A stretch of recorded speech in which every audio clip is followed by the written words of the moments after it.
Hey, how do you analyze your advertising data to make big decisions and decide which ads to keep and which ads to kill? Well, I'm not going to tell you. Instead, I'm going to actually show you inside my ad account where I just spent over $750 to try and find a winning ad. People are celebrated for being the first one in their family to go to college. Well, people should be celebrated for being a first-generation entrepreneur.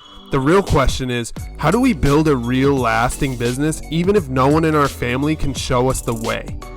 Follow along as I interview others to find the truth about entrepreneurship, leadership, and finances, and grow my very first company from 6 figures to 7 figures. I'm your host, Ryan Kearns, and this is First Gen Entrepreneur. Hey, before I show you inside the Google Ads platform, hit the like button below this video so more people can see it and we can help them with their advertising. While you're at it, hit the subscribe button because we're uploading videos every single day to help you get better marketing and grow the business of your dreams while attracting more sales, leads, and conversions. So click the subscribe button right now and let's get to it. So what I did was I ran 2 campaigns at the same exact time so that I could find which ad works better. Now I can tell by looking at the data which ad is outperforming the other and which ad I should keep, which ad I should get rid of, and then move forward trying to beat that ad with a brand new one next month. So let's take a look inside my ad account and I'll show you how I spent $750 to try and find a winner. Let's do it. All right, so as you can see, these are the 2 campaigns I've been running over the past 10 days, so October 20th to the 30th. I've been spending $35 a day on each ad for a total of, you can see right here, $751.66. So I spent $366 on one, $368 on the other. That's close enough to really, tell which one is outperforming the other. So if we look over here, this one got way more impressions. The video conversion workshop one got 15,000. The other one got 7,000. So this one got way more impressions for that amount of money. It also got way more engagement.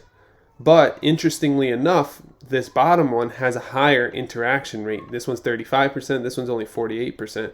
So that means people are interacting with this ad a lot more than they're interacting with this one, even though the engagements are higher on this one. That means that people may have, clicked on it without watching the whole thing because the interaction rate is low. This one means maybe they watch the whole thing more, and it could be a whole mix of different things, but that is just an interesting thing there.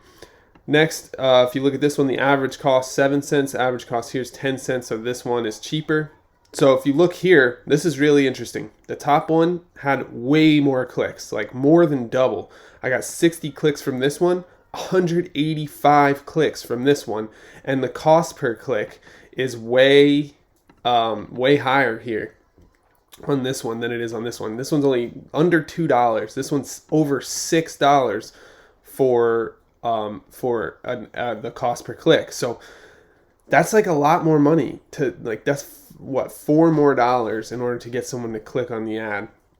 So looking at this right away, you'd be like, all right, this one clearly wins. This one has a much lower cost per click. It must be the better ad, right? But then if we go look at the conversions, this one only had 4, while this one had 11. So while this one, I'm spending more money per click, I'm getting more conversions out of those clicks, meaning the people that are clicking actually want what's inside.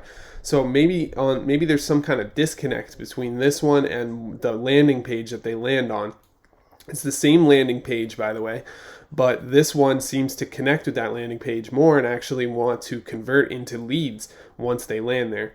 Also, it's worth noting that I didn't set up my conversion tracking until we were already a little bit into this test. So these numbers are a little bit different. However, I believe that this one would still be higher if we were running the same test.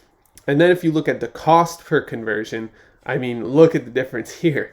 It's almost triple the cost per conversion for this one. Even though the cost per click is lower, the clicks are higher, the conversion rate is much lower, and the cost per conversion is through the roof. $92 for a lead is way too high. Okay, even $33 is still too high, which is why I created a second ad to try and beat this one, right? But moving forward, it's clear who the winner is in this case. Who do you think the winner is? Comment below. I'm interested to hear, who do you think the winner is of this ad test here? Well, I'll tell you right now, the winner is whoever gets the most conversions. So 11 to 4, that's, what is that? Seven more conversions from this one. And it's also worth noting, I got about 50 conversions this month, not just 15, okay? But for this test, for all intents and purposes, it seems like this ad is the winner, while this one is getting better clicks and a higher click-through rate. It just isn't converting customers into, it isn't converting leads from the prospects. So if I'm going to pick between these two ads, right away I would pick this one because it's just crushing it on conversions compared to the other one. Now, that doesn't mean that this one is the said and done winner. I still can test this against another ad to see, if I can get it even lower. If I can get my cost per clicks down and get my cost per conversions below $33, that is the goal, and I'll keep doing this until I finally hit a number below that. So that's really it for this test. I can see who won. It's this video. Even though it has lower impressions, lower interactions, it does have a higher interaction rate, and it does have a much higher conversion rate. And that's what I'm looking for. At the end of the day, I'm looking to maximize my conversions, and so I have to pick the one that has the most conversions. Otherwise, there's no point. So that's it. So now you can see how to make decisions about your advertising by looking at the data. Remember, you don't want to just look at one of the figures. You have to look at the whole picture. Because if I looked at just one figure from this, if I looked at just the clicks or just the cost per click, I would have picked the wrong one. But you have to look at what really matters, the actual key KPI or key performance indicator. And if you don't look at that, it's going to hurt you long term because you're going to pick the wrong things every time. You're going to make decisions based on the wrong numbers, and that's not what you want to do. So make sure you always know what numbers to look at, and that's going to change depending on your strategy. Now, if I wanted more clicks instead of conversions because I want to retarget all the people, which I am going to do a retargeting campaign for this, I might have changed my strategy. I might say I want the one with more clicks, not the one with more conversions, and that would change everything. So it really comes down to what you need in your business. Do you need more leads? Do you need more clicks? What exactly are you trying to do? Are you trying to do more branding, do more retargeting? It all depends on you and your business, but this is a good start for seeing how to analyze the data in your advertising and how to make decisions based on the tests that you run. Hey, if you like this video, I got another video I want you to check out. It's all about advertising, and in fact, there's another video where I go deep into the presidential advertising campaigns and who's winning and who's spending more where. It's really interesting. If you like advertising, if you like marketing, you're going to want to check out these two videos right here, and I'll see you over there. Thanks for watching. My name is Ryan Kearns, and I'll see you soon. Peace.